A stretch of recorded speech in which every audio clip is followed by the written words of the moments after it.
Hello students, IIT brain में आपका स्वागत। आज हम फिजिक्स में इरोडो के प्रॉब्लम 3.12 के पार्ट 3 पर डिस्कस करेंगे। इससे पहले इसके पार्ट 1 और पार्ट 2 पे हम डिस्कस कर चुके हैं। इस क्वेश्चन को हमने 3 पार्ट में डिवाइड किया है, तो आप पहले एक बार क्वेश्चन सुने। A thin non-conducting ring of radius r has a linear charge density lambda equal to lambda naught cos phi, where lambda naught is a constant, phi is azimuthal angle.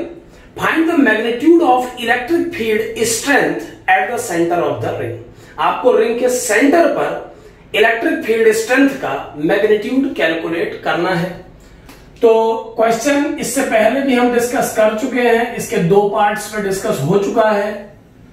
इस ring के plane को अगर YZ plane मान लिया जाए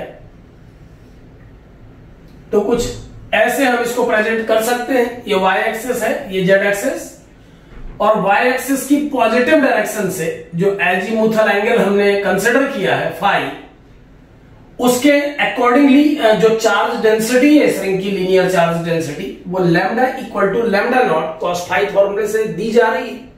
ring YZ plane में place है आपके सामने, और आप एक्स एक्सिस में किसी डिस्टेंस पर इलेक्ट्रिक फील्ड कैलकुलेट करने का काम इससे पहले कर चुके हैं। अब इस क्वेश्चन में पूछा गया है find the magnitude of electric field strength at the centre of the ring. तो जैसा मैंने इसके पार्ट 1 को सॉल्व करते समय बताया था कि इस चार्ज डेंसिटी के कारण इस रिंग के डिफरेंट पॉइंट्स डिफरेंट साइन वाला चार्ज मेंटेन कर रहे हैं।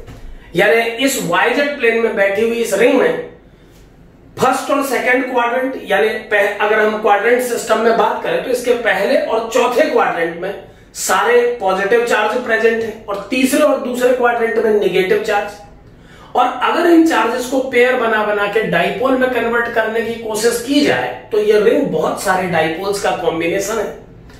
सो फर्स्ट रिजल्ट में जब हमने इस रिंग के कारण, जो कि एक डाइपोल की तरह ट्रीट कर रही है, एक्सियल पॉइंट पर इलेक्ट्रिक फील्ड कैलकुलेट किया था, तो उसका जो आउटकम आया था इस रिंग के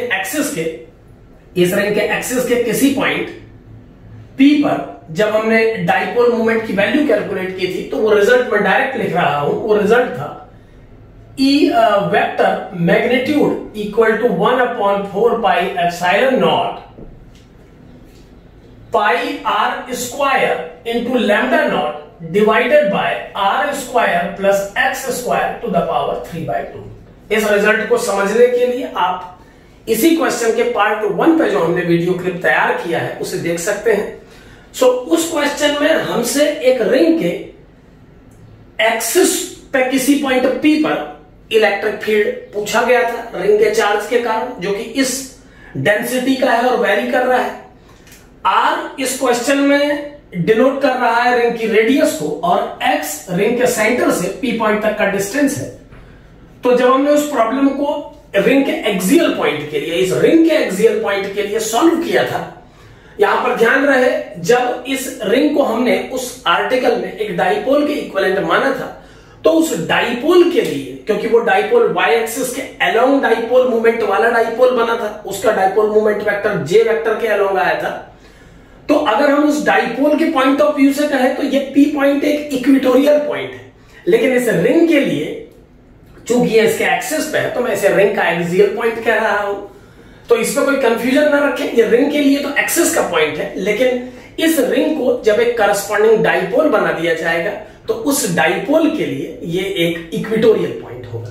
तो इसका जो आउटकम आया था उस आर्टिकल में वो आया था E vector modulus equal to this. अब इस प्रॉब्लम में हमसे बोला गया है magnitude of electric field strength at the centre of the ring. तो अगर आपको इलेक्ट्रिक फील्ड का मैग्नीट्यूड इस P पॉइंट के बजाय इस रिंग के सेंटर O पे ही निकालना हो, तो क्लियरली आप इस आउटकम का यूज कर सकते हैं। कैसे यूज करेंगे समझे कि अगर ये P पॉइंट O पर होता तो इस X की वैल्यू टेंड्स टू 0 होती, यानी O या उसके करीब किसी भी नियरेस्ट पॉइंट के लिए ये X 0 हो जाता। तो X की वैल्यू 0 पुट करके अगर मैं इस आउटकम को रिंग के सेंटर में निकालने की कोशिश करूं तो यह आ जाएगा 1/4 pi epsilon naught pi r square lambda naught over R cube. यहां पर मैंने x को 0 पुट किया है। सो ये फाइनल आउटकम बन जाएगा 1/4 pi epsilon naught pi lambda naught by R. यहां पर मैंने r की 2 पावर्स को r की 2 पावर्स से कैंसिल कर दिया है। सो फाइनली सॉल्व करने पर यह आउटकम आ जाएगा lambda not upon 4 epsilon not R. So एक रिंग के सेंटर पे, और वो रिंग इस डेंसिटी के चार्ज से मतलब इस चार्ज को इस रिंग पे डिस्ट्रीब्यूट किया गया है। तो इस चार्ज डेंसिटी वाली किसी रिंग के सेंटर पर जो इलेक्ट्रिक फील्ड डेवलप होता है इन चार्जेस के कारण, उसका फाइनल आउटकम आता है lambda not upon 4 epsilon not R. तो इस तरीके से आप पार्ट 1 में आए रिजल्ट का यूज करके एक रिंग के सेंटर पे भी इलेक्ट्रिक फील्ड कैलकुलेट कर सकते हैं। Thank you.